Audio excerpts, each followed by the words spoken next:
ವೈದ್ಯೆ rape and murder ಪ್ರಕರಣ ನಂತರ ಬೆಂಗಳೂರಿನ ಅತ್ಯಾಚಾರ ಪ್ರಕರಣ ಬೆಚ್ಚಿ ಬೀಳಿಸಿದೆ. SOS ಬಟನ್ ಒತ್ತಿದ್ದರಿಂದ ಬದುಕುಳಿದ ಯುವತಿ. ಕೋಲ್ಕತ್ತಾ ಟ್ರೈನಿ ವೈದ್ಯೆ ರೇಪ್ ಅಂಡ್ ಮರ್ಡರ್ ಪ್ರಕರಣ ಇನ್ನೂ ಹಸಿಯಾಗಿರುವಾಗಲೇ ಬೆಂಗಳೂರಿನಲ್ಲಿ ಇಂತಹದೇ ಮತ್ತೊಂದು ಪ್ರಕರಣ ಬೆಳಕಿಗೆ ಬರುತ್ತಿದ್ದಂತೆ ಬೆಂಗಳೂರಿಗರು ಬೆಚ್ಚಿ ಬಿದ್ದಿದ್ದಾರೆ.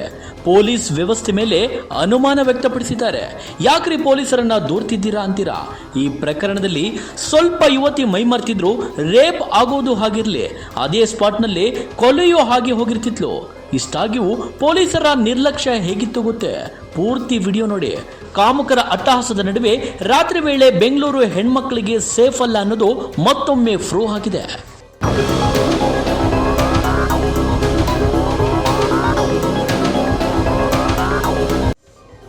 ಇಷ್ಟಕ್ಕೂ ಮೊನ್ನೆ ವೀಕೆಂಡ್ ಶನಿವಾರ ರಾತ್ರಿ ಏನಾಯ್ತು ಗೊತ್ತೇ?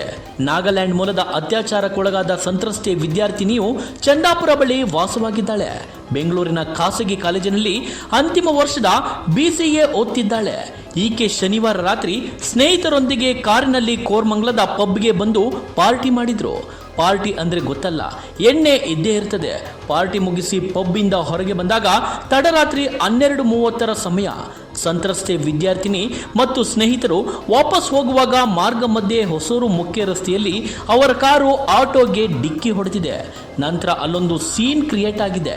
ಕಾರು ಚಾಲಕ ಮತ್ತು ಆಟೋ ಚಾಲಕನ ನಡುವೆ ಸಣ್ಣದಾಗಿ ಜಗಳ ನಡೆದಿದೆ. ಅಲ್ಲಿಗೆ ನೈಟ್ ಬಿಟ್ನಲ್ಲಿದ್ದ ಹೊಯ್ಸಳ ಪೊಲೀಸರು ಬಂದಿದ್ದಾರೆ. ಅಷ್ಟಕ್ಕೆ ಈ ಸೀನ್ ಎಂಡ್ ಆಗಿದ್ರೆ ಹೀಗೆ ಆ ಯುವತಿ ಅತ್ಯಾಚಾರನೇ ಆಗ್ತಿರಲಿಲ್ಲ. ಆದರೆ ಅಲ್ಲಿ ನಡೆದಿದ್ದೇ ಬೇರೆ.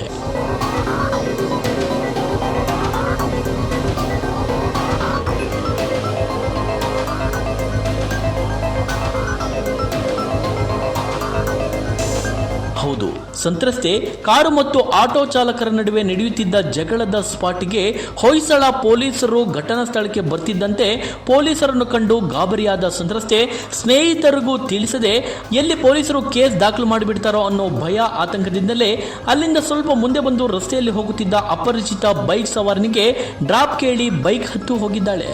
ನಂತರ ಮಾರ್ಗ ಮಧ್ಯೆ ಅದೇನಾಯಿತು ಏನೋ ಗೊತ್ತಿಲ್ಲ, ಆ ಬೈಕ್ನಿಂದ ಇಳಿದು ಮತ್ತೊಂದು ಬೈಕ್ನಲ್ಲಿ ಡ್ರಾಪ್ ತೆಗೆದುಕೊಂಡಿದ್ದಾಳೆ ಯುವತಿ. ಇಲ್ಲೇ ನೋಡಿ ಸಮಸ್ಯೆ ಎದುರಾಗಿದ್ದು. ಎಲ್ಲರೂ ಒಂದೇ ಥರ ಇರ್ತಾರೆ ಅಂತ ಅಂದ್ಕೊಂಡ್ರೆ ಅದು ತಪ್ಪು. ಇಲ್ಲೊಬ್ಬ ಕಾಮುಕ ಸಿಕ್ಕ ನೋಡಿ. ಆಗ ಸಮಯ ತಡರಾತ್ರಿ 1:30. ಡ್ರಾಪ್ ನೆಪದಲ್ಲಿ ಬೈಕ್ ಹತ್ತಿಸಿಕೊಂಡ ಅಪರಿಚಿತ ಸಂತ್ರಸ್ತೆ ಹೇಳಿದ ಅಡ್ರೆಸ್ಗೆ ಹೋಗದೆ ಹೊಸೂರು ಸರ್ವಿಸ್ ರಸ್ತೆಯ ಬಳಿಯ ನಿರ್ಜನ ಪ್ರದೇಶದ ಲಾರಿ ಸ್ಟ್ಯಾಂಡ್ ಬಳಿ ಕರೆದುಕೊಂಡು ಬಂದಿದ್ದಾನೆ. ಆ ಹೊತ್ತಿಗಾಗಲೇ ಆ ಯುವತಿ ಕುಡಿದಿದ್ದ ನಶೆಯೆಲ್ಲ ಇಳಿದು ಹೋಗಿತ್ತು ಅಂತ ಕಾಣುತ್ತೆ. ತಾನು ಮೋಸ ಹೋಗುತ್ತಿದ್ದೇನೆ ಅಂತ ಆಗ ಆಕೆಗೆ ಅರಿವಿಗೆ ಬಂದಿದೆ. ಎಷ್ಟೇ ವಿರೋಧ ಒಡ್ಡಿದ್ರೂ ಅಪರಿಚಿತ ಕಾಮುಕ ಯುವತಿಯನ್ನು ಅತ್ಯಾಚಾರ ಮಾಡಿ ಅಲ್ಲಿಂದ ಎಸ್ಕೇಪ್ ಆಗಿದ್ದ.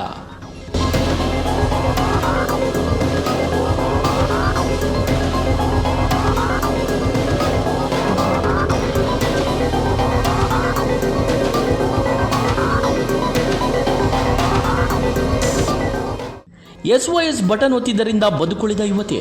ಹೌದು, ಆಗೊಮ್ಮೆ ಯುವತಿ ಇದೊಂದು ಕೆಲಸ ಮಾಡದೆ ಹೋಗಿದ್ರೆ ಬಹುಶಃ ಅತ್ಯಾಚಾರವೆಸಗಿದ ಯುವಕ ಕೊಲೆಯನ್ನು ಮಾಡಿ ಮುಗಿಸಿ ಬಿಡುತ್ತಿದ್ದ ಅನ್ಸುತ್ತೆ. ಆದರೆ ಆ ಯುವತಿ ತನ್ನ ಮೊಬೈಲ್ನಿಂದ SOS ಬಟನ್ ಒತ್ತಿದ್ದಾಳೆ. ಕೂಡಲೇ ತುರ್ತು ಸಂದೇಶ ತನ್ನ ಸ್ನೇಹಿತಿಗೆ ಹೋಗಿದೆ. ಕರೆ ಮಾಡಿದರೆ ಕರೆ ಸ್ವೀಕರಿಸಿಲ್ಲ. ಬಳಿಕ ಆತಂಕಗೊಂಡ ಸ್ನೇಹಿತೆ ಮತ್ತೊಬ್ಬ ಸ್ನೇಹಿತನಿಗೆ ಮಾಹಿತಿ ನೀಡಿದ್ಲು. ತಕ್ಷಣ ಆತ ಸಂತ್ರಸ್ತೆಯ ಮೊಬೈಲ್ನಿಂದ ಬಂದಿದ್ದ ಲೊಕೇಶನ್ ಆಧಾರದ ಮೇಲೆ ಗಿರಿಯ ಶೋರೂಮ್ ಹಿಂಭಾಗ ನಿರ್ಜನ ಪ್ರದೇಶಕ್ಕೆ ಹುಡ್ಕೊಂಡು ಹೋಗಿದ್ದಾರೆ. ಈ ವೇಳೆ ಲಾರಿ ಹಿಂಭಾಗ ಸಂತ್ರಸ್ತೆ ಅರೆ ಪ್ರಜ್ಞಾವಸ್ಥೆಯಲ್ಲಿ ಇರುವುದು ಕಂಡುಬಂದಿದೆ. ಕೂಡಲೇ ಆಕೆಯನ್ನು ಕಾರಿನಲ್ಲಿ ಮಲಗಿಸಿ ಆಸ್ಪತ್ರೆಗೆ ಕರೆದೊಯ್ಯಲು ನೋಡಿದಾಗ ಅಲ್ಲೇ ಸ್ವಲ್ಪ ದೂರದಲ್ಲಿ ಕೇವಲ ಪ್ಯಾಂಟ್ ಧರಿಸಿ ಗಾಬರಿಯಲ್ಲೊಬ್ಬ ನಿಂತಿದ್ದ ಯುವಕ ಕಂಡುಬಂದಿದ್ದಾನೆ.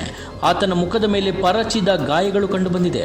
ಬಳಿಕ ಆತನನ್ನು ಇಬ್ಬರು ಹಿಡಿಯಲು ಹೋದಾಗ ಅವನು ಅಲ್ಲಿಂದ ಎಸ್ಕೇಪ್ ಆಗಿದ್ದಾನೆ. ಅಸ್ವಸ್ಥೆಯಾಗಿದ್ದ ಯುವತಿಯನ್ನು ಆಸ್ಪತ್ರೆಗೆ ಕರೆದುಕೊಂಡು ಹೋಗಿದ್ದಾರೆ. ವಿಷಯ ತಿಳಿದ HSR ಲೇಔಟ್ ಪೊಲೀಸರು ದೂರು ದಾಖಲಿಸಿಕೊಂಡು ಆರೋಪಿಯ ಪತ್ತೆಗೆ 5 ತಂಡಗಳನ್ನು ರಚನೆ ಮಾಡಿದರು. ವಿದ್ಯಾರ್ಥಿನಿ ತೀವ್ರ ಅಸ್ವಸ್ಥಗೊಂಡಿದ್ದು ಆಸ್ಪತ್ರೆಗೆ ದಾಖಲಿಸಲಾಗಿದೆ. ಆಸ್ಪತ್ರೆಯಲ್ಲಿ ICU ಘಟಕದಲ್ಲಿ ಚಿಕಿತ್ಸೆ ನೀಡಲಾಗ್ತಿದೆ. ಘಟನೆ ನಡೆದ ಕೆಲವೇ ಗಂಟೆಗಳಲ್ಲಿ ಪೊಲೀಸರು ಅಪರಿಚಿತ ಯುವಕನನ್ನು ಬಂಧಿಸಿದ್ದಾರೆ ಎಂದು ತಿಳಿದು ಬಂದಿದೆ. ಘಟನೆ ಬೆನ್ನಲ್ಲೇ ಕ್ಷಿಪ್ರ ಕಾರ್ಯಾಚರಣೆ ನಡೆಸಿದ ಪೊಲೀಸರು ಘಟನಾ ಸ್ಥಳ, ಸಂತ್ರಸ್ತೆ ಹಾಗೂ ಆರೋಪಿ ತೆರಳಿದ ಮಾರ್ಗದಲ್ಲಿನ 300ಕ್ಕೂ ಹೆಚ್ಚು ಸಿಸಿ ಕ್ಯಾಮೆರಾಗಳ ದೃಶ್ಯಾವಳಿಗಳನ್ನು ಪರಿಶೀಲನೆ ನಡೆಸಿದ್ದಾರೆ.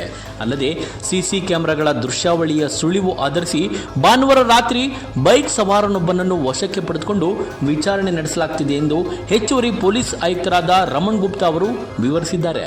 ಒಟ್ಟಿನಲ್ಲಿ ಸ್ನೇಹಿತರೆ, ಹೆಣ್ಮಕ್ಳಿಗೆ ಬೆಂಗಳೂರು ರಾತ್ರಿ ಹೊತ್ತು ಸೇಫ್ ಅಲ್ಲ ಅನ್ನೋದು ಮತ್ತೊಮ್ಮೆ ಪ್ರೂವ್ ಆಗಿದೆ.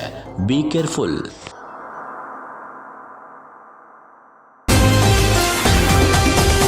TV12 ಕನ್ನಡ, ಇದು ಕನ್ನಡಿಗರ ಧ್ವನಿ.